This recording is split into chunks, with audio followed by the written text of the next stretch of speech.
Human ರೈಟ್ಸ್ಗೆ ಸಂಬಂಧಪಟ್ಟಂತೆ ನಾವು ಈಗ ಘಟಕ 3ರ ಹಂತದಲ್ಲಿದ್ದೀವಿ. ಈ ಘಟಕ 3ರ ಹಂತದಲ್ಲಿ ನಾವೀಗಾಗಲೇ 2 ಹ್ಯೂಮನ್ ರೈಟ್ಸ್ ಕೋವೆನೆಂಟ್ಸನ್ನು ನೋಡಿದ್ದೀವಿ. ಒಂದು ಯುರೋಪಿಯನ್ ಹ್ಯೂಮನ್ ರೈಟ್ಸ್ ನೋಡಿದ್ದೀವಿ ಮತ್ತು ಇಂಟರ್ ಅಮೆರಿಕನ್ ಹ್ಯೂಮನ್ ರೈಟ್ಸ್ ನೋಡಿದ್ದೀವಿ. ಈ ಸಿಲೆಬಸ್ಸಿನ ಪ್ರಕಾರ ಅಥವಾ ಪಠ್ಯಕ್ರಮದ ಪ್ರಕಾರ ನೀವೇನು ಮಾಡಬೇಕು ಅಂದರೆ ಆಫ್ರಿಕಾದ ಮಾನವ ಹಕ್ಕುಗಳನ್ನು ನಾವಿಲ್ಲಿ ಚರ್ಚೆ ಮಾಡಬೇಕಾಗ್ತದೆ. So that is why today I am into this concept of the African concepts of human right. Without wasting much time, let us move on to the subject, what it is.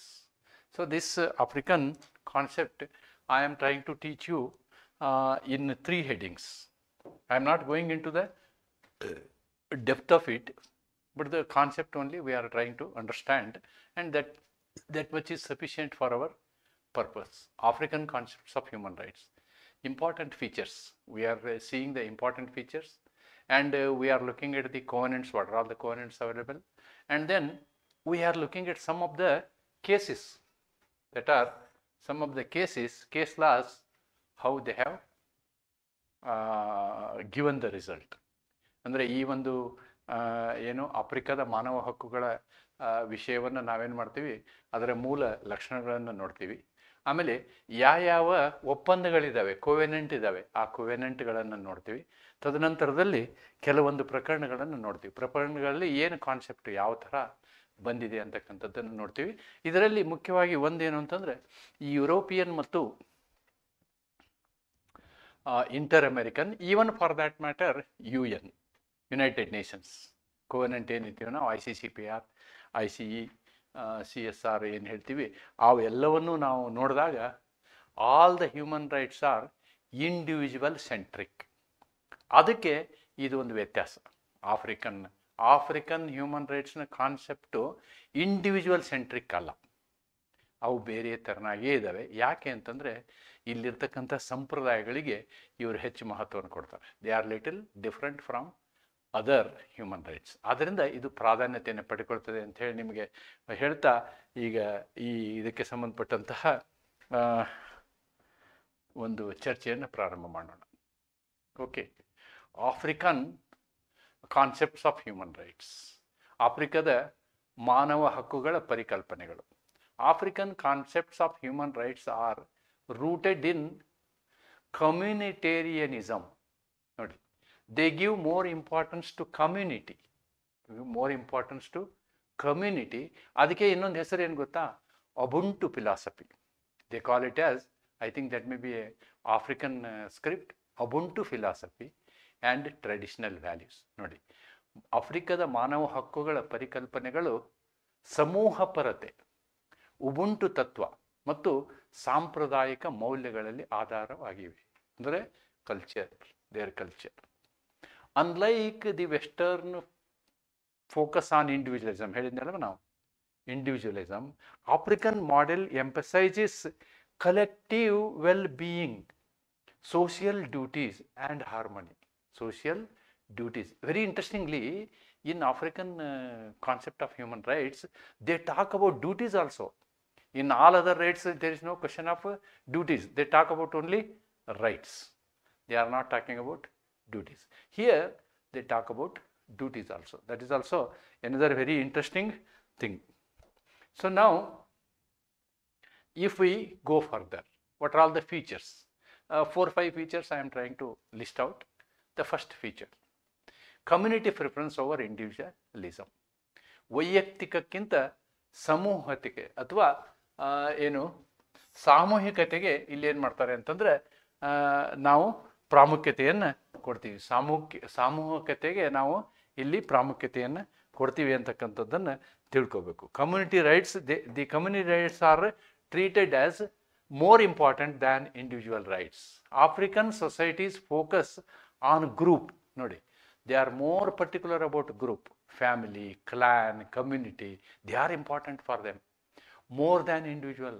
ಒಬ್ಬ ವ್ಯಕ್ತಿಗಿಂತ ಏನು ಮುಖ್ಯ, ಸಮಾಜ ಮುಖ್ಯ ಅಂತ ಹೇಳ್ತಾರೆ ಅವರು. ಒಬ್ಬ ವ್ಯಕ್ತಿಗಿಂತ ಸಮಾಜ ಮುಖ್ಯ, ಒಂದು ಪಂಗಡ ಮುಖ್ಯ. ಆಫ್ರಿಕಾದ ಸಮಾಜಗಳು ವ್ಯಕ್ತಿಗಿಂತ ಕುಟುಂಬ, ಜಾತಿ ಮತ್ತು ಸಮುದಾಯದ ಮೇಲೆಯೇ ಹೆಚ್ಚು ಒತ್ತಡವನ್ನು ನೀಡುತ್ತವೆ. Rights are meaningful only when exercised responsibly within the community. ನೋಡಿ, ಒಂದು ಸಮಾಜದಲ್ಲಿ ಜವಾಬ್ದಾರಿಯುತವಾಗಿ ಎಲ್ಲರೂ ನಡ್ಕೊಂಡ್ರೆ ಆವಾಗ ಹಕ್ಕುಗಳಿಗೆ ಅರ್ಥ ಇದೆ ಅಂತಕ್ಕಂಥ ಕಾನ್ಸೆಪ್ಟನ್ನು ಇವರೇನು ಮಾಡ್ತಾರೆ, ಅಳವಡಿಸಿಕೊಂಡಿದ್ದಾರೆ. That is important. ಅದಕ್ಕೇ ಅದನ್ನೇ ಎಕ್ಸ್ಪ್ಲೇನ್ ಮಾಡಿದ್ದೀನಿ ನಾನು, ಉಂಬುಟು ತತ್ವ. ಉಂಬುಟು means I am because we are. ನೋಡಿ ಎಷ್ಟು ಬ್ಯೂಟಿಫುಲ್ ಇದೆ. I am because we are. ನಾನಿದ್ದೀನಿ ಯಾಕಂದ್ರೆ ನಾವೆಲ್ಲ ಇದ್ದೀವಿ ಅಂತ. ನಾನಿದ್ದೀನಿ ಯಾಕಂದ್ರೆ ನಾವೆಲ್ಲ ಇದ್ದೀವಿ. ಈ ತತ್ವದ ಮೇಲೆ ಆಫ್ರಿಕಾದ ಮಾನವ ಹಕ್ಕುಗಳಿವೆ. ಇದು ಬಹಳ ಮುಖ್ಯ, ಇದನ್ನು ನೀವು ಬರೀಲೇಬೇಕು. ಆಫ್ರಿಕಾದ ಬಗ್ಗೆ ಬರೆಯೋದಾದರೆ this principal is very very important. ಉಂಬುಟು, ಉಂಬುಟು philosophy. You have to right it as ಉಂಬುಟು ತತ್ವ. ಉಂಬುಟು ತತ್ವ ಅಂದರೆ ನಾನು ಇದ್ದೇನೆ ಎಂದರೆ ನಾವು ಇದ್ದೇವೆ. ನಾನು ಇದ್ದೇನೆ ಎಂದರೆ ನಾವು ಇದ್ದೇವೆ. ಇದನ್ನು ನಾನು ಟ್ರಾನ್ಸ್ಲೇಷನ್ ಸರಿಯಾಗಿಲ್ಲ. ಇದನ್ನು ಹೇಗೆ ಬರಿಬೋದು ಅಂದರೆ, ಇದು ನಾನು ಬದಲು ಇದನ್ನು ನಾವು ಮಾಡಬೇಕು. ನಾವು ಇದ್ದೇವೆ ಎಂದರೆ ಮಾತ್ರ ನಾನು ಇದ್ದೇನೆ. ನಾನು ಇದ್ದೇನೆ. ನಾನು ಇದ್ದೇನೆ. ದಯವಿಟ್ಟು ಈ ಥರ ಕರೆಕ್ಟ್ ಮಾಡ್ಕೊಂಬಿಡಿ, ಅದು ತಪ್ಪು ಅರ್ಥ ಕೊಡ್ತಾ ಇದೆ, ತರ್ಜುಮೆ ಸರಿಯಾಗಿಲ್ಲ. ನಾನು ಇದ್ದೇನೆ ಎಂದರೆ, ನಾವು ಇದ್ದೇವೆ ಎಂದರೆ ಮಾತ್ರ ನಾನು ಇದ್ದೇನೆ. ನಾವೆಲ್ಲ ಇಲ್ಲ ಅಂದ್ರೆ ನಾನು ಏನೂ ಇಲ್ಲ. ನಾವೆಲ್ಲರೂ ಸೇರಿದ್ದೀವಿ ಅಂದ್ರೆ ನಾನು, ನಾವೆಲ್ಲರೂ ಸೇರಿಲ್ಲ ಅಂದರೆ ಏನೂ ಇಲ್ಲ ಅಂತ. ನಾನೊಬ್ಬನೇ ಅಂದರೆ ದಿಟ್ ಈಸ್ ನಥಿಂಗ್. ಆ ಕಾನ್ಸೆಪ್ಟಲ್ಲಿ ಹೋಗ್ತಾರೆ ಅವರು. It promotes compassion, dignity and inter connectedness. ನೋಡಿ, it promotes compassion, dignity, inter connected ಅಂದರೆ ಒಬ್ರಿಗೊಬ್ಬರು ಸಂಬಂಧದ ಬಗ್ಗೆ ಹೆಚ್ಚು ಮಹತ್ವ ಕೊಡ್ತದೆ. ಇಂಟರ್ ಕನೆಕ್ಟೆಡ್ನೆಸ್, ಪರಸ್ಪರ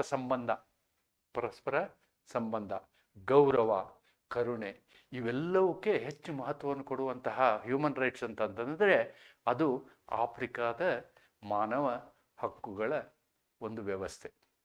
C they talk more about community. ಎಲ್ಲರ ಸಂಬಂಧ, ಒಬ್ಬರೊಬ್ಬರ ಮಧ್ಯದ ಸಂಬಂಧ. ನೋಡಿ, ಇವತ್ತಿನ 21ನೇ ಶತಮಾನದಲ್ಲಿ ಸಂಬಂಧಗಳ ಕೊರತೆ ಯಾವ ರೀತಿಯಾಗಿದೆ. ಆದರೆ they give more importance for this concept. Next, interdependence of rights and duties. Nodi, this is another very important aspect. Everybody always asks about right. Who is talking about duty? ನಾವು ದೇಶ ನಮಗೇನು ಮಾಡ್ತದೆ ಅಂತ ನಾವು ಕೇಳ್ತೀವಿ ಹೊರತು ದೇಶಕ್ಕಾಗಿ ನಾನೇನು ಮಾಡಿದ್ದೀನಿ, ದೇಶಕ್ಕಾಗಿ ನಾನು ಏನು ಮಾಡ್ತಾ ಇದ್ದೀನಿ. ನೆನ್ಪಿಟ್ಕೊಳ್ಳಿ, ಪ್ರತಿಯೊಬ್ಬ ವ್ಯಕ್ತಿಯು ದೇಶಕ್ಕಾಗಿ ಮಾಡಲಿಕ್ಕೆ ಸಾಕಷ್ಟು ಅವಕಾಶಗಳಿವೆ. ನೀವು ಜೀವನಕ್ಕೆ ದುಡಿಯೋದಕ್ಕೆ ನಿಮ್ಮ ಜೀವನ ಆಗಬೇಕು. You have to work to live. Once you feel that your livelihood you are getting, then definitely your other work should be always for the nation, always for the community, always for helping others. ಆ ತತ್ವ ಬಹಳ ಮುಖ್ಯವಾದಂತಹ ತತ್ವ. ಅದು ಕರ್ತವ್ಯ. That is what is called duty. ಎಲ್ಲಿ ನಮಗೆ ಏನು ಸಾಲೋದಿಲ್ಲ ಅಂದಾಗ ಡೆಫಿನೆಟ್ಲಿ ಎಸ್, ನೀವು ಅರ್ನ್ ಮಾಡಬೇಕು. ಆದರೆ ನೀವು ಒಂದ್ಸಲ ಸಂತೃಪ್ತ ಆದಮೇಲೆ ದುರಾಸೆ ಇರಬಾರ್ದು. I think I am putting my personal opinion. But ನಾವು will go to concept what it says. ಹಕ್ಕುಗಳು ಮತ್ತು ಕರ್ತವ್ಯಗಳ ಪರಸ್ಪರ ಅವಲಂಬನೆ. Unlike many global charters, African systems include both individual rights and responsibilities. ನೋಡಿ, in African systems human rights includes duties also. This is another speciality. Human rights includes duties also. Human right is not individual right. It is a community right. It is a community right. ಬಹುತೇಕ ಜಾಗತಿಕ ಚಾರ್ಟರ್ಗಳಿಂದ ಭಿನ್ನವಾಗಿದೆ ಇದು. It is something different from other charters, global charters, even UDHR. It is different from UDHR. It is different from ICCCPR. It is different from ICESCR. ಯಾಕೆ ಹೇಳ್ತೀನಿ ನಾನು, ಹೆಂಗೆ ನಾವು ICCPR ಮತ್ತು ICESCR ಮಾಡಿದ್ವೋ, ಎರಡು ಸಪ್ರೇಟು. ಒಂದು ಅಮೇರಿಕನ್ ಕಂಟ್ರೀಸು, ಒಂದು Russian countries, they made it separate. ಎರಡೂ ಒಂದೇ ಇರಬಾರ್ದು ಅಂತ ಹೇಳಿ. ಯಾಕಂದರೆ ದೇ ವಾಂಟೆಡ್ ಟು ಯಾವ್ದು ನಮ್ಗೆ ಅನುಕೂಲ ಅದನ್ನ ತೊಗೋಬೇಕಂತ. But these people never felt a difference at all, never felt a both are same ಅಂತಲೇ ತೊಗೊಂಡ್ರಿ ಇವರು. ಅದನ್ನು ಮುಂದೆ ನೋಡ್ತೀವಿ ನಾವು. One must contribute to society while enjoying their rights. ನೋಡಿ, ಪ್ರತಿಯೊಬ್ಬನು ಸಮಾಜಕ್ಕೆ ಕೊಡುಗೆ ಕೊಡಬೇಕು, ಸಮಾಜಕ್ಕೆ ಕೊಡುಗೆ ಕೊಡಬೇಕು. ನೀವು ನಿಮ್ಮ ರೈಟ್ಸ್ನ ಎಂಜಾಯ್ ಮಾಡಿ, ನಿಮ್ಮ ಹಕ್ಕುಗಳನ್ನು ನೀವು ಎಂಜಾಯ್ ಮಾಡಿ. ಅಷ್ಟೇ ಅಲ್ಲ, ಸ್ವಾರ್ಥಿಗಳಾಗಬೇಡಿ. ನಿಮ್ಮ ಹಕ್ಕುಗಳ ಜೊತೆಗೆ ಸಮಾಜಕ್ಕೂ ನೀವೇನು ಮಾಡಬೇಕು, ಹೆಲ್ಪ್. ವ್ಯಕ್ತಿಯು ತಮ್ಮ ಹಕ್ಕುಗಳನ್ನು ಉಪಯೋಗಿಸುವಾಗ ಸಮಾಜದ ಪರಿಸಹಭಾಗಿತ್ವ ನೀಡಲೇಬೇಕಾಗುತ್ತದೆ. When you are using your rights, you have got a duty to society. You should do your duty to the society, duty to the country ಅನ್ನೋದನ್ನು ನಾವಿಲ್ಲಿ ಕಾಣ್ತೀವಿ. Then holistic approach to rights. ಈ ರೈಟ್ಸ್ಗಳನ್ನು ನಾವು ಕ್ಲಾಸಿಫಿಕೇಶನ್ ಮಾಡಲಿಲ್ಲ. We did not do them. ICCPR ಬೇರೆ, ಅಂದರೆ civil and political rights ಬೇರೆ, right. What is the other right? Economic and social rights ಬೇರೆ. ಈ ರೀತಿ ಸಪ್ರೇಟ್ ಮಾಡಲಿಲ್ಲ ನಾವು, ಎಲ್ಲವನ್ನೂ ಒಂದೇ ನೋಡಿದ್ವಿ. There is no sharp division between civil, political and socio economic rights. ನೋಡಿ, ICCPR ಕಂಪೇರ್ ಮಾಡ್ಬೋದು ನೀವು. ICCPR, ಇನ್ನೊಂದು ICES,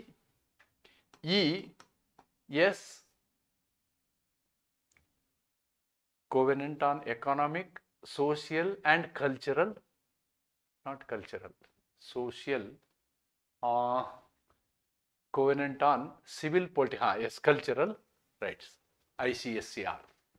ನೋಡಿ, ಇವು ಬೇರೆ ಮಾಡಿದ್ದೀವಿ ನಾವು ಇನ್ ದ ಯೂನಿವರ್ಸ್.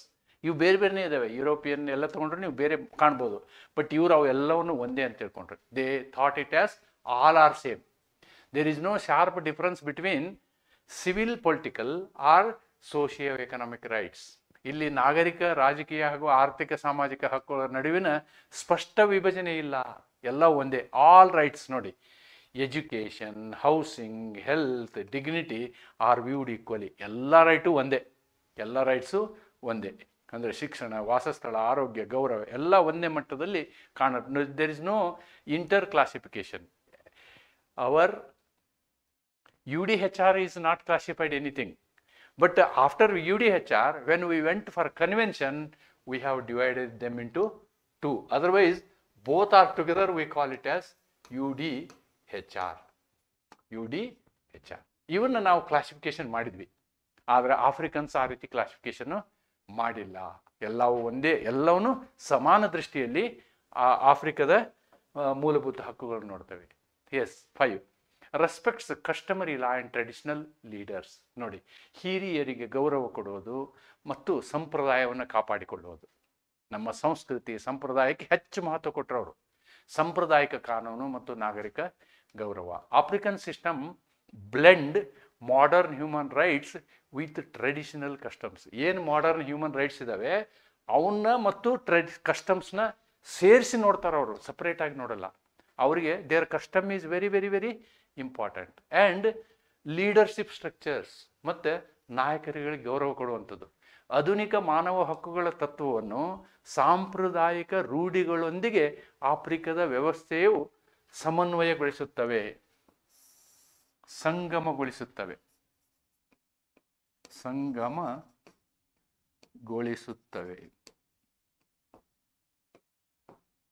ಅವೆರಡನ್ನು ಒಂದುಗೂಡಿಸುತ್ತದೆ. ಯಾವುದನ್ನು? ಎಲ್ಲ ಹಕ್ಕುಗಳನ್ನು, ಆರ್ಥಿಕ ಸಾಮಾಜಿಕ ಹಕ್ಕು, ಆಮೇಲೆ ಮತ್ತು ಸೋಷಿಯಲ್ ಎಕನಾಮಿಕ್, ಆಲ್ ದೀಸ್ ಇವೆಲ್ಲವನ್ನು ಒಂದೇ ರೀತಿ ನೋಡುತ್ತೆ. ಆಮೇಲೆ ನಾಟ್ ಹಿಯರ್, ಇಲ್ಲಿ ಏನು ಮಾಡ್ತದೆ ಅಂತಂದರೆ ಆಧುನಿಕ ಮಾನವ ಹಕ್ಕುಗಳನ್ನು ಮತ್ತು ಸಂಸ್ಕೃತಿಯನ್ನು ಒಟ್ಟುಗೂಡಿಸುತ್ತೆ. Then elders and community heads often play vital role in rights enforcement. ಹಿರಿಯರು ಹೇಳಿದ ಯಾವುದೇ ಒಂದು ಹಕ್ಕನ್ನು ಪ್ರತಿಪಾದಿಸುವಲ್ಲಿ ಅಥವಾ ಅದನ್ನು ಪಾಲಿಸುವಲ್ಲಿ ಹಿರಿಯರು ಒಂದು ಮಾತು ಹೇಳಿದರೆ ಆ ಮಾತಿಗೆ ಬೆಲೆ ಕೊಡಬೇಕು ಅಂತಕ್ಕಂಥ ಕಾನ್ಸೆಪ್ಟನ್ನು ಇಟ್ಕೊಂಡಂಥವ್ರು ಆಫ್ರಿಕನ್ಸ್ ಅಂತ. ನೋಡಿ, ಎಷ್ಟು ನಮ್ಮ ಭಾರತದ ಒಂದು ಸಂಸ್ಕೃತಿ, ಹಳೆಯ ಸಂಸ್ಕೃತಿಯೊಂದಿಗೆ ಇದು ಹೊಂದದೆ ಅಂತಕ್ಕಂಥದ್ದನ್ನು ನೀವು ನೋಡ್ಬೋದು.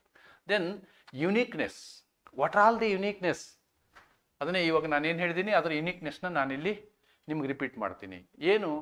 Here the focus is on collective rights. Number one uniqueness ಏನು ಅಂದರೆ focus is on collective rights. Then this is another very interesting thing. This is another focus. What is that focus? they have told that socio-economic rights are justiciable. ನೋಡಿ, in India, our socio-economic rights are in a DPSP. They are not justiciable. Only basic fundamental human rights are justiciable in India. But there, they even talk about the socio-economic rights are also legal rights. They are justiciable. ಅಂದರೆ ಇದನ್ನು ನಾವು ಹೇಳಬೇಕು ಇಂಡಿಯಾದಲ್ಲಿ ಅಂತಂದರೆ ನಮಗೇನಾಗಬೇಕು, DPSP implement ಆಗಲಿಲ್ಲ ಅಂದರೂ ನಾವು article 32 use ಮಾಡಬೇಕು ಅಂತ ಅರ್ಥ. ಇದು ಇಂಡಿಯಾಕ್ಕೆ ನಾವು ಹೋಲಿಸ್ಕೊಂಡ್ರೆ DPSP ಇಂಪ್ಲಿಮೆಂಟ್ ಆಗಲಿಲ್ಲ ಅಂತ ಇಟ್ಕೊಳ್ಳಿ, ಆವಾಗ we can knock the door of supreme court in 32 or high court in 226. ಇಲ್ಲಿ ಆ ಥರ ಇದೆ, ನಮ್ಮಲ್ಲಿ ಇಲ್ಲ. ಅಂದರೆ socio and economic rights are also justiciable. Justiciability of right to development. ನೋಡಿ, ನೀವು ಡೆವಲಪ್ಮೆಂಟಿನ ವಿಷಯದಲ್ಲಿ ನೀವು ಜನರಿಗೆ ತೊಂದರೆ ಕೊಡೋ ಹಾಗಿಲ್ಲ. ಒಂದು ಪಂಗಡ ಎಲ್ಲಿ ವಾಸಿಸ್ತಾ ಇದೆ, ಒಂದು ಜನಾಂಗ ವಾಸಿಸ್ತಾ ಇದೆ, ಅಲ್ಲಿ ನಾನೊಂದು ಇಂಡಸ್ಟ್ರಿ ಮಾಡಬೇಕು ಅಂತೇಳಿ ಹೋಗ್ಬಿಟ್ಟು ನಾವು ಒಂದು ವಾಕ್ ಲೆಬ್ಸೋಕ್ಕಾಗಲ್ಲ. That is the meaning of it. Notion of individual duties. ನೋಡಿ, ಇದು ಎಲ್ಲದರ ಜೊತೆಗೆ ಇದರಲ್ಲಿ ವಿಶೇಷತೆ ಏನಿದೆ, ನಾಲ್ಕನೇ ವಿಶೇಷತೆ ಏನು, ನೀವು ಒಂದು ಡೆವಲಪ್ಮೆಂಟ್ಗೋಸ್ಕರ ನೀವು ಸಂಸ್ಕೃತಿಗೆ ಧಕ್ಕೆ ಮಾಡೋ ಹಾಗಿಲ್ಲ. ಜಸ್ಟಿಸಿಯಬಿಲಿಟಿ ಆಫ್ ರೈಟ್ ಟು ಡೆವಲಪ್ಮೆಂಟ್ ವಿಷಯನ ಎತ್ಕೊಂಡು ನೀವು ರೈಟ್ಸ್ಗೆ, ಕಮ್ಯುನಿಟಿ ರೈಟ್ಸ್ಗೆ ತೊಂದರೆ ಕೊಡೋ ಹಾಗಿಲ್ಲ. ಓಕೆ, ದೆನ್ ಪ್ರತಿಯೊಬ್ಬನ ಕರ್ತವ್ಯ, ಸಮಾಜಕ್ಕಾಗಿ ಅವನ ಕರ್ತವ್ಯ, ದೇಶಕ್ಕಾಗಿ ಅವನ ಕರ್ತವ್ಯ. ಅದು ಈ ವಿಷಯಗಳನ್ನು ಆಫ್ರಿಕನ್ ಹ್ಯೂಮನ್ ರೈಟ್ಸಲ್ಲಿ ಬಹಳ ಮಹತ್ವ ಕೊಡ್ತಾರೆ. ಅದರ್ವೈಸ್ ನೀವು ಬರೀ ರೈಟ್ಸ್ ಬರೆಯೋದಾದರೆ ಅವನ್ನೇ ಬರಿತೀವಿ ನಾವು, ಎಲ್ಲದರಲ್ಲೂ ಅದೇ ಇದೆ. ಇದನ್ನು ವಿಭಿನ್ನತೆಯನ್ನು ನಾವಿಲ್ಲಿ ಕಾಣ್ತೀವಿ. Then African covenants and instruments. ಅವರು ಏನೇನು ಒಪ್ಪಂದಗಳು ಏನೇನು ಮಾಡ್ಕೊಂಡಿದ್ದಾರೆ, what are all their enforceable conventions ಮಾಡಿದ್ದಾರೆ, ಅವನ್ನು ನೋಡೋಣ ನಾವು. ಒಂದೇದೇನಂತಂದರೆ UN charter, African charter on human rights. African charter on human, ಇಲ್ಲಿ ನೋಡಿ word human and peoples right. Human and people. ಏನು ಪೀಪಲ್ಸ್ ರೈಟ್ ಅಂದರೆ ಜನಾಂಗ. ಪೀಪಲ್ಸ್ ರೈಟ್ ಅಂದರೆ ಜನಾಂಗದ ಹಕ್ಕುಗಳು, ಮಾನವನ ಹಕ್ಕುಗಳು ಅನ್ನಲಿಲ್ಲ ಅವರು. ಪೀಪಲ್ಸ್ ರೈಟ್ ಅಂದರೆ ಜನಾಂಗದ ಹಕ್ಕುಗಳು. Also called Banjul charter. It guarantees civil, political, economic and group rights. ಇದನ್ನು ಬುಂಜಲ್ ಚಾರ್ಟರ್ ಎಂದು ಕರೆಯುತ್ತಾರೆ. ಇದು ನಾಗರಿಕ, ರಾಜಕೀಯ, ಆರ್ಥಿಕ ಮತ್ತು ಜನಾಂಗೀಯ ಹಕ್ಕುಗಳನ್ನು ಏನು ಮಾಡ್ತದೆ, ಖಚಿತಪಡಿಸ್ತದೆ. It uniquely includes duties of individuals to family and state. ನೋಡಿ, ಒಬ್ಬ ವ್ಯಕ್ತಿ ಯಾರ್ಯಾರಿಗೆ ಜವಾಬ್ದಾರಿಯಾಗಿರ್ಬೇಕು, ಅವನು ಫ್ಯಾಮಿಲಿಗೆ ಜವಾಬ್ದಾರಿಯಾಗಿರ್ಬೇಕು. ಇನ್ನೊಂದು ಯಾರಿಗೆ, ರಾಜ್ಯಕ್ಕೆ ಜವಾಬ್ದಾರಿಯಾಗಿರ್ಬೇಕು, ದೇಶಕ್ಕೆ ಜವಾಬ್ದಾರಿಯಾಗಿರ್ಬೇಕು. This is a speciality of this concept.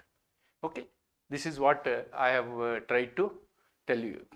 Convenience ಇದು ಒಂದು ಇದರಲ್ಲಿ ಯಾವುದು, all these points are described in what, in African charter on human peoples rights 1981. ಇದರಲ್ಲಿ ಇವನ್ನೆಲ್ಲ ಹೇಳಲಾಗಿದೆ. ನಾನೇನು ಫಸ್ಟು ನಿಮ್ಗೆ ಲಕ್ಷಣಗಳನ್ನ ಡಿಸ್ಕಸ್ ಮಾಡಿದ್ನೋ, ಆ ಲಕ್ಷಣಗಳು ಈ UCHPR ಅಲ್ಲಿ ಅವು ಅಡಗಿದ್ದಾವೆ ಅನ್ನೋದನ್ನು ನೀವು ತಿಳ್ಕೊಬೇಕು. And this has come in 1981. ನಮಗೆ 1976 ನಮಗೇನಾಯಿತು, ಈ ICCPR, ICE ಉಳಿದು ಏನಿದೆವು, ದೋಸ್ ಥಿಂಗ್ಸ್ ಹ್ಯಾವ್ ಕಮ್. ಇವರು ಆಮೇಲೆ ಮಾಡಿದಂಥದ್ದು ಇದು. Next second protocol, Maputo protocol 2003. ಇದರಲ್ಲಿ ಮಹಿಳೆಯರ ಹಕ್ಕುಗಳನ್ನು ಹೇಳ್ತಾರೆ. ಇದರಲ್ಲಿ it talks about women's rights. A powerful protocol for women's rights including reproductive right. ನೋಡಿ, reproductive right and protection from violence. A woman has got a basic right of giving birth to child. Her husband cannot say, no, you cannot give birth. It is her fundamental right. To give birth to children is a fundamental right given to the woman. ಮಹಿಳೆಯರು ಪುನಃ ಉತ್ಪಾದನೆ ಅಂದರೆ ಪುನಃ ಉತ್ಪಾದನೆ ಅಂದರೆ ಇದು ಸರಿಯಾಗಲಿಕ್ಕಿಲ್ಲ. ಸಂತಾನ ಪ್ರಾಪ್ತಿ,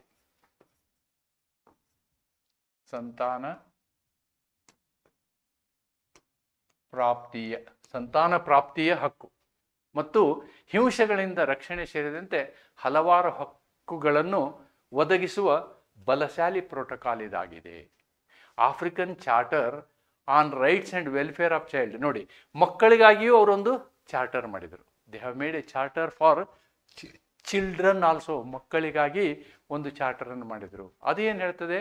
specifically tailored to African contexts, it protects children's rights. ಮಕ್ಕಳ ಹಕ್ಕುಗಳನ್ನು ರಕ್ಷಿಸ್ತದೆ. ಆ್ಯಂಡ್ ಕಲ್ಚರಲ್ ಹೆರಿಟೇಜ್, ಮತ್ತು ಅವರುಗಳಂತಹ ಸಂಪ್ರದಾಯ ಏನಿದೆಯಲ್ಲ ಅದನ್ನು ರಕ್ಷಿಸ್ತದೆ. ಆಫ್ರಿಕಾದ ನೈಜ ಸಾಂಸ್ಕೃತಿಕ ಹಿನ್ನೆಲೆಗೆ ಹೊಂದಿಕೊಳ್ಳುವ ರೀತಿಯಲ್ಲಿ ರಚಿಸಲ್ಪಟ್ಟ ಈ ಚಾರ್ಟರನ್ನು ಈ ಚಾರ್ಟರ್ ಮಕ್ಕಳ ಹಕ್ಕುಗಳನ್ನು ಮತ್ತು ಪರಂಪರೆಯನ್ನು ರಕ್ಷಿಸುತ್ತದೆ. ಮಕ್ಕಳ ಹಕ್ಕುಗಳನ್ನು ಮತ್ತು ಪರಂಪರೆಯನ್ನು ರಕ್ಷಿಸುತ್ತದೆ. This is second protocol. ನಾವು third one, African court. I think third one is missed. Yes, there is a number mistake. There's a number mistake. Third one. This is third one. African Court on Human and People's Rights. They have formed a court. Which will look into all these problems. Established to deliver binding decisions. Nodi. ಇದು advisory ಅಲ್ಲ, it is a binding decision on serious human rights violations. Human ರೈಟ್ಗಿಂತ ನೀವು community right violations. ಯಾಕಂದ್ರೆ they give more importance to community. ಗಂಭೀರ ಮಾನವ ಹಕ್ಕುಗಳ ಮತ್ತು ಸಮುದಾಯ ಹಕ್ಕುಗಳ ಉಲ್ಲಂಘನೆಗಳ ಕುರಿತು ಬಾಂಧವ್ಯ ನಿರ್ಣಯವನ್ನು binding ನ್ಯಾಯಿಕ ಬಾಧ್ಯತೆಯ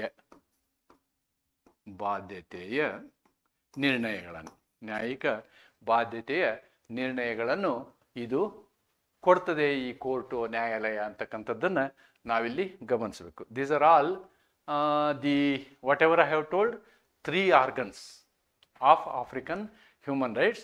All those 3 organs are the protocols and the courts they are created. Now I am discussing the court decisions, how the courts have given the decision. ಇದನ್ನ ಕೋರ್ಟ್ನ ನಿರ್ಣಯಗಳನ್ನು ನೀವು ಪರೀಕ್ಷೆಯಲ್ಲಿ ಬರೀಬೇಕು ಅಂತಲ್ಲ, ನಿರ್ಣಯಗಳನ್ನು ಯಾವ ರೀತಿ ಕೊಟ್ಟರು ಅನ್ನೋದನ್ನು ನೀವು ನೆನಪಿಟ್ಕೊಂಡ್ರೆ ನೀವು ಅತಿ ನಿಖರವಾಗಿ ಅವ್ರ ರೈಟ್ಸ್ಗಳನ್ನು ಬರೀಬೋದು ಅಂತಕ್ಕಂಥದ್ದು ನನ್ನ ಅಭಿಪ್ರಾಯ. ಈಗ ಕೋರ್ಟ್ ನಿರ್ಣಯಗಳನ್ನು ನೋಡೋಣ ನಾವು. Let us see. CEARC versus Nigeria. CEARC ಅಂದ್ರೇನು? Social and economic rights action centre and centre for economic and social rights. ಅದು ಒಂದು ಆರ್ಗನೈಸೇಷನ್ ನೋಡಿ, ಕಮ್ಯುನಿಟಿ ಆರ್ಗನೈಸೇಷನ್. ವರ್ಸಸ್ ನೈಜೀರಿಯಾ ದೇಶದ ವಿರುದ್ಧ ಒಂದು ಆರ್ಗನೈಸೇಷನ್ ಕೇಸ್ ಹಾಕಿದೆ, ಇಂಡಿವಿಜುವಲ್ ಕೇಸ್ ಹಾಕಿಲ್ಲ ನೋಡಿ, ಅದನ್ನು ಗಮನಿಸ್ಬೇಕು ನೀವು. African commission on human and people rights, ಈ ಕೋರ್ಟ್ ಡಿಸಿಷನ್ ಕೊಡ್ತದೆ. The Nigerian government allowed oil companies to exploit oil resource in Ogoni land. Ogoni ಇಲ್ಲಿ ಸ್ಪೇಸ್ ಬರಬೇಕು, ಇದು ಓಗೋನಿ ಲ್ಯಾಂಡ್. ಈ ಒಂದು ಪ್ರದೇಶದ ಮೇಲೆ ಇಂಡಸ್ಟ್ರಿ ಮಾಡೋಕ್ಕೆ ಅವ್ರು ಮಾಡಿದರು. Causing environmental destruction and harming Ogoni people. ನೋಡಿ ಇಲ್ಲಿ ಕಮ್ಯುನಿಟಿ ಬಂದ್ಬಿಡ್ತು. ಆದ್ದರಿಂದ ಈ ರೈಟ್ಸ್ ಏನಿದೆ against development. If they are going against the community, then industry development cannot take place. Nigeria ಸರ್ಕಾರದ ಅನುದಾನಿತ ತೈಲ ಕಂಪನಿಗಳು ಓಗೋನಿ ಪ್ರದೇಶದಲ್ಲಿ ಶೋಧನೆ ನಡೆಸಿ ಪರಿಸರ ಹಾನಿ ಮಾಡಿದ್ದೆವು, ಜನರ ಜೀವನ ಹಾನಿಗೊಳಗಾಗಿತ್ತು. ಇದಕ್ಕೆ ಕಮಿಷನ್ ಏನು ರಿಪ್ಲೈ ಕೊಡುತ್ತೆ ನೋಡಿ. The commission held that Nigeria violated rights to health life and healthy environment under the African Charter. This is the decision. Next, Jango versus Burkina Faso Court, African Court on Human and People's Rights. This is Human and People's Rights Court. Then what it says? Facts. Norbert Zongo a journalist investigating government corruption was murdered. ನೋಡಿ, ಒಬ್ಬ ಜರ್ನಲಿಸ್ಟ್ನ ಸಾಯಿಸ್ಬಿಟ್ರು ಅವರು. The state did not do any ಎನ್ಕ್ವೈರಿನೇ ಮಾಡಲಿಲ್ಲ, ಅವನ prosecution ಏನು ಪ್ರೊಸೆಸ್ಸೇ ಮಾಡಲಿಲ್ಲ. ಆವಾಗ ಇವರು ಕೋರ್ಟ್ಗೆ ಹೋಗ್ತಾರೆ. ಸರ್ಕಾರದ ಭ್ರಷ್ಟಾಚಾರವನ್ನು ಅನಾವರಣಗೊಳಿಸುತ್ತಿದ್ದ ಪತ್ರಕರ್ತ ನರ್ಬರ್ಟ್ ಜಂಗೋ ಹತ್ಯೆಗೊಳಗಾದನು. ಸರ್ಕಾರವು ತನಿಖೆ ನಡೆಸಲಿಲ್ಲ. ಸಿ, Burkina Faso was held liable for violating right to life, freedom, expression and access to justice. ನೋಡಿ, ಬರ್ಕಿನಾ ಫಾಸೋ ಅಂದರೆ ಇದೊಂದು ದೇಶ ಇರಬೇಕು ಅಂತ ಅಂದ್ಕೊಳ್ತೀನಿ ನಾನು. ಬರ್ಕಿನಾ ಫಾಸೋ ಸರ್ಕಾರ, ಅದೊಂದು ಸರ್ಕಾರ, ದಟ್ಸ್ ಅ ಗೌರ್ಮೆಂಟ್. ಆ ಗೌರ್ಮೆಂಟ್ ವಿರುದ್ಧ ಕೇಸ್ ಹೋದ್ರಿ ಇವರು. That is against the death. Then third case, Tanganyika law society and others versus Tanzania. ಈ ತಾಂಜೇನಿಯಾ ದೇಶದ ವಿರುದ್ಧ ಒಂದು ಸೊಸೈಟಿ ಏನು ಮಾಡುತ್ತೆ, ಪ್ರಕರಣವನ್ನು ದಾಖಲಿಸುತ್ತದೆ. Tanzania banned independent candidates in elections. Lawyers challenged this as unconstitutional. ನೋಡಿ, ತಾಂಜಾನಿಯಾದಲ್ಲಿ ಚುನಾವಣೆ ನಿಲ್ಬೇಕಾದ್ರೆ ನೀವು ಪಕ್ಷದಿಂದನೇ ನಿಲ್ಲಬೇಕು ಅಂತ ಹೇಳಿದರು, ಅದನ್ನು ಇದು ವಿರೋಧ ಮಾಡ್ತು. The court violated that ban violated right to political participation and court declared that it is against human rights. Next, Konate versus Burkina Faso. ಮತ್ತೆ ಅದೇ ಬುರ್ಕಿನಾ ಫಾಸೋ ಸರ್ಕಾರದ ಮೇಲೆ ಪ್ರಕರಣ. African court on human rights and human and peoples rights. Journalist Konate was imprisoned for defamation after criticizing a public prosecutor in newspaper. ಒಬ್ಬ public ಪ್ರಾಸಿಕ್ಯೂಟರ್ನ ಟೀಕೆ ಮಾಡಿದ್ದಕ್ಕೆ ಅವನಿಗೆ ಜೈಲಿಗೆ ಹಾಕಿದರು. ಪತ್ರಕರ್ತ ಕೊನೇಟ್ ಅವರು ಸಾರ್ವಜನಿಕ ಅಭಿಯೋಜಕರನ್ನು ಟೀಕಿಸಿದ ಹಿನ್ನೆಲೆಯಲ್ಲಿ ನಿಂದನೆ ಆರೋಪದಿಂದ ಜೈಲು ಶಿಕ್ಷೆಗೆ ಒಳಗಾದರು. Court held that criminal defamation laws violated the right of freedom of expression. ನೋಡಿ, ಈ ಪ್ರೆಸ್ ಫ್ರೀಡಮ್ ವಿರುದ್ಧವಾಗಿದೆ ಅಂಥೇಳಿ ಈ ಪ್ರಕರಣದಲ್ಲಿ ಏನು ಮಾಡ್ತದೆ, ಜಡ್ಜ್ಮೆಂಟ್ ಕೊಡಲಾಗ್ತದೆ. Then Endorois case, centre for minority rights development versus Kenya ವಿರುದ್ಧವಾದಂಥ ಕೇಸು. ನೋಡಿ ಇಲ್ಲಿ, about minority rights. African commission on human and people rights court. The Endorois people were evicted from their ancestral lands in Kenya for game reserve without proper compensation. ನೋಡಿ, ಅವ್ರನ್ನ ಒಕ್ಕಲೆಬ್ಸಿದ್ರಲ್ಲಿ. ಕೆನಡಾದಲ್ಲಿ ಎಂಡೋನಿಯಸ್ ಜನಾಂಗವನ್ನು ಅವರ ತೊಡಕು ಭೂಮಿಯಿಂದ ಸರ್ಕಾರ ಗೇಮ್ ರಿಸರ್ವ್ ಸ್ಥಾಪಿಸಲು ಸ್ಥಳಾಂತರಿಸಿತು, ನಿಷ್ಪಕ್ಷಪಾತ ಪರಿಹಾರವಿಲ್ಲದೆ. Kenya violated the rights to property, culture, development and religion under the African act. ನೋಡಿ, ಕಲ್ಚರ್ ಬಗ್ಗೆ ಅವರು ಮಹತ್ವ ಕೊಡ್ತಾರೆ ಅನ್ನೋದಕ್ಕೆ ಇದು ಪ್ರಮುಖವಾದಂತಹ ಒಂದು ಪ್ರಕರಣ. ಆಫ್ರಿಕನ್ ಚಾರ್ಟರ್ನ ಅನ್ವಯ ಕೀನ್ಯಾ ಸರ್ಕಾರವು ಆಸ್ತಿಯ ಹಕ್ಕು, ಸಂಸ್ಕೃತಿ, ಧರ್ಮದ ಹಕ್ಕು ಮತ್ತು ಅಭಿವೃದ್ಧಿ ಹಕ್ಕುಗಳನ್ನು ಉಲ್ಲಂಘಿಸಿದೆ ಎಂದು ಘೋಷಿಸಲಾಯಿತು. This is the case. So ಈ ಎಲ್ಲ ಕೇಸ್ಗಳನ್ನು ನಾವು ನೋಡಿದರೆ ಏನನ್ಸುತ್ತೆ ಅಂದರೆ, ಕಮ್ಯುನಿಟಿಗೆ ಹೆಚ್ಚು ಮಹತ್ವ ಕೊಡ್ತಾರೆ. ಕಮ್ಯುನಿಟಿ ವಿಷಯದಲ್ಲಿ ಏನಾದರೂ ಬಂದರೆ ಅದನ್ನು ಎತ್ತಿ ಹಿಡಿತಾರೆ. ಎನ್ವಿರಾನ್ಮೆಂಟಿಗೆ ಮಹತ್ವ ಕೊಡ್ತಾರೆ. ಯಾಕೆ ಅಂತಂದರೆ, ಆಫ್ರಿಕಾ ದೇಶದಲ್ಲಿ ಅನೇಕ ಪಂಗಡಗಳು, ಆದಿವಾಸಿಗಳು ವಾಸಿಸ್ತಾರೆ. ಅವರ ಸಂಸ್ಕೃತಿ, ಅವರ ಹ್ಯಾಪಿನೆಸ್ಸೇ ಬೇರೆ. They are happy in their own concepts. Maybe our society is different society and their society, their cultures are different. ನೀವು ಆ ಕಲ್ಚರ್ನ ಆಳಕ್ಕೆ ಹೋದರೆ ನಮ್ಮ ಭಾರತದ ಸಮಾಜಕ್ಕೆ ಇದು ಸರಿ ಇಲ್ಲ ಅನಿಸ್ಬೋದು. ಆದರೆ that is there happiness, concept of happiness ಅನ್ನೋದನ್ನು ನಾವು ನೆನ್ಪಿಟ್ಕೊಳ್ತಾ, especially they are more liberal in sexual matters. That is the thing I have heard from my friends who were in Africa. Whatever it is, that is left to their culture. We cannot talk about all that. ಆದರೆ community ರೈಟ್ಸ್ಗೆ ಅವರು ಮಹತ್ವ ಕೊಡ್ತಾ ಇದ್ರು ಅಂತಕ್ಕಂಥದ್ದನ್ನು ನಾವು ತಿಳ್ಕೊಳ್ತಾ, ಇಲ್ಲಿ African human rights framework is rooted in community, harmony, collective responsibility. Harmony, collective responsibility. ಆಫ್ರಿಕಾದ ಮಾನವ ಹಕ್ಕುಗಳ ಚಟುವಟಿಕೆಗಳು ಸಮುದಾಯ, ಒಗ್ಗಟ್ಟು ಮತ್ತು ಸಮೂಹ ಪರರ ಕರ್ತವ್ಯಗಳ ಮೇಲೆ ಆಧಾರಿತವಾಗಿವೆ. It provides unique contribution to global human rights. ಇದೇ ವಿಶೇಷವಾದಂಥ ಒಂದು ಕಾಂಟ್ರಿಬ್ಯೂಷನ್ ಇದು. Through Banjul Charter and related protocols. Banjul Charter ಮತ್ತು ಸಂಬಂಧಿತ ಒಪ್ಪಂದಗಳ ಮೂಲಕ ಜಾಗತಿಕ ಮಾನವ ಹಕ್ಕು ಕ್ಷೇತ್ರಕ್ಕೆ ಇದೊಂದು ವಿಶಿಷ್ಟ ಕೊಡುಗೆಯಾಗಿದೆ. It is something different. African concept is something different from the entire words human rights. ಆದ್ದರಿಂದ ಇದು ಪ್ರಾಮುಖ್ಯತೆಯನ್ನು ಪಡೆದುಕೊಳ್ತದೆ ಅಂತ ಹೇಳ್ತಾ, ಇಲ್ಲಿ ನಾನು ಇದರಲ್ಲಿ ಸ್ವಲ್ಪ ಟೀಕೆಗಳಿದ್ದಾವೆ. ಟೀಕೆಗಳನ್ನು ನಾನು ಡೆಲಿಬರೇಟ್ಲಿ ಏನು ಮಾಡಿದ್ದೀನಿ, ಅವಾಯ್ಡ್ ಮಾಡಿದ್ದೀನಿ. ಟೀಕೆಗಳ ವಿಷಯದಲ್ಲಿ ನಾನು ಡೆಲಿಬರೇಟಾಗಿ ಅವನು ತೊಗೊಂಡಿಲ್ಲ. ಅಂದರೆ ಏನಾಗುತ್ತೆ ಅಂತಂದರೆ, ಕೆಲವೊಂದು ದೇಶಗಳು ಈ ಕೋರ್ಟ್ಗಳ ಆಜ್ಞೆಯನ್ನು ಪಾಲಿಸ್ತಾ ಇಲ್ಲ ಅಂತಕ್ಕಂಥ ಸುದ್ದಿಗಳು ಇದ್ದಾವೆ. ಅವನ್ನು ಹೊರತುಪಡಿಸಿ ಓವರಾಲ್ ಆಗಿ ನೋಡುವಾಗ, ಸಾಮಾನ್ಯವಾಗಿ ನೋಡುವಾಗ ಇವರದೇ ಆದಂತಹ ವಿಶೇಷವಾದ ಮೂಲಭೂತ ಹಕ್ಕುಗಳು ಇದ್ದಾವೆ ಅನ್ನುವಂಥದ್ದನ್ನು ನಾವು ಅರಿತುಕೊಂಡು, ಈ ಆಧಾರದ ಮೇಲೆ ನೀವು ಮೊದಲಿನ 2 ಹ್ಯೂಮನ್ ರೈಟ್ಸ್ ಏನು, inter American as well as European human ರೈಟ್ಸನ್ನು ನೀವು ಸರಿಯಾಗಿ ಅರ್ಥ ಮಾಡಿಕೊಂಡು ಅದರ ಜೊತೆಗೆ ಇದನ್ನು ತರ್ಜುಮೆ ಮಾಡಿ ಬರೀಬೇಕೆ ಹೊರತು ನೀವು ಇದನ್ನೇ ನೇರವಾಗಿ ಆ ರೈಟ್ ಈ ರೈಟ್ ಅಂತ ಬರೆಯೋದ್ರಿಂದ ನಾವು as a legal student we are not going to do justice. ನಾನೇನು ನಿಮಗೊಂದು ಫಾರ್ಮ್ಯಾಟ್ ಮಾಡಿದ್ದೀನಿ, ಈ ರೀತಿಯಲ್ಲಿ ನೀವು ಉತ್ತರಗಳನ್ನು ಬರೆಯುವ ಪ್ರಯತ್ನ ಮಾಡಬೇಕು ಅಂತ ಹೇಳ್ತಾ, ನಾನು ನಿಮ್ಮ ಹ್ಯೂಮನ್ ರೈಟ್ಸ್ನ ಯೂನಿಟ್ 3 ಇಲ್ಲಿ ಕಂಪ್ಲೀಟ್ ಮಾಡಿದ್ದೀನಿ. ಸಾಧ್ಯವಾದರೆ ನಾಳೆ ಯೂನಿಟ್ 4ರ ಮೇಲೆ ಮತ್ತೊಂದು ವಿಡಿಯೋ ತರಲಿಕ್ಕೆ ಪ್ರಯತ್ನ ಮಾಡ್ತೇನೆ ಅಂತ ಹೇಳ್ತಾ ಇವತ್ತಿನ ವಿಡಿಯೋನ ಇಲ್ಲಿಗೆ ಮುಗಿಸ್ತೀನಿ. ನಮಸ್ಕಾರ. Thank you.